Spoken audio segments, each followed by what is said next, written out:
also believed that that property was mine when my aunt told me it was. I believed her. Cathy and her sister stood in that apartment after they had the power cut off. They gave me the check for the life insurance, and they told me that out of the goodness of their hearts, they were going to give me the property at 6690 Cedar Point. I believed them. They told me, well, I say they, Catherine, who had nothing to do with this, Cathy, did all the talking. She said that the property was mine. I asked where the deed was, and her exact words were, "Figure it out." I was never able to figure it out. I had a friend that was able to figure out it was in a trust. I still never figured out how to unlock the trust. All of this stuff they have to say about settling the deed or whatever.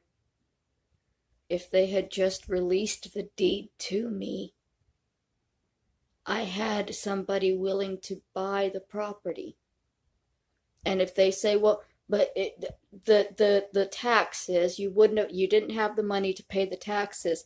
That's true, but the people who wanted to buy the property did, and they were willing to pay the taxes.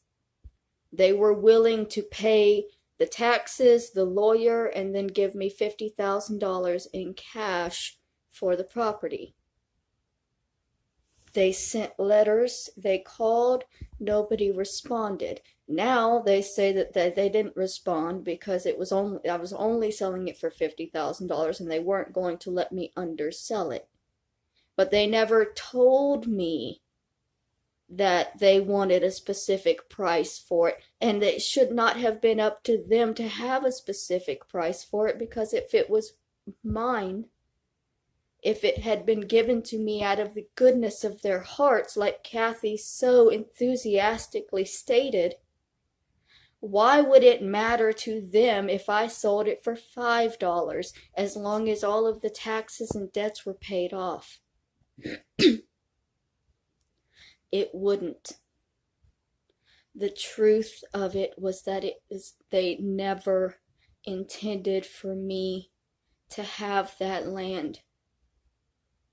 They said verbally that I could have it, but they fixed it legally so that I would never be able to obtain it. And now they go on talk shows and tell people that I had that land, I was given it, I could have done whatever I wanted with it, and I just was too lazy.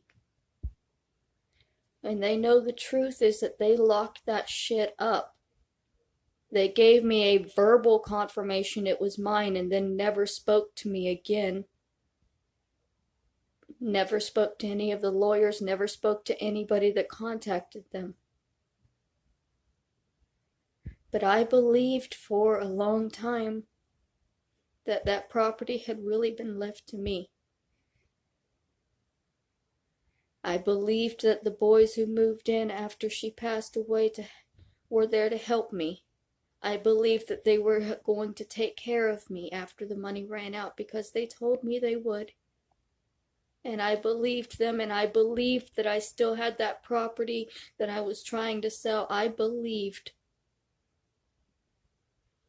And then I lived out in a tent, and I lived out in a trailer that wasn't mine, that was owned by a friend of the people who were trying to buy the property from me. They were so desperate to buy the property from me that one of their friends gave me an abandoned home to stay in. Don't tell me they didn't try hard enough to get that deed.